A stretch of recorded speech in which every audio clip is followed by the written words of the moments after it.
This drink will help lower your blood sugar and improve your circulation without the need to take so many medicines.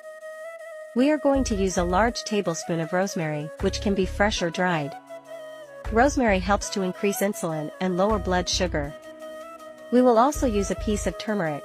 This spice makes the body react better to insulin and can help lower high blood pressure. In addition, we will add 2 pieces of cinnamon. Cinnamon helps control blood sugar.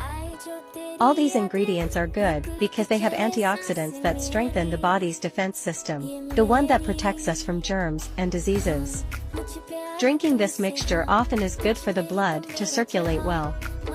We are going to put 2 cups of water in a pot and add all the ingredients. Let it boil for about 9 minutes. After that, we can serve it. I would like to send you greetings in my next video. What country are you watching us from? You drink a hot cup every morning before breakfast for 10 days. You will notice an improvement in your health very soon.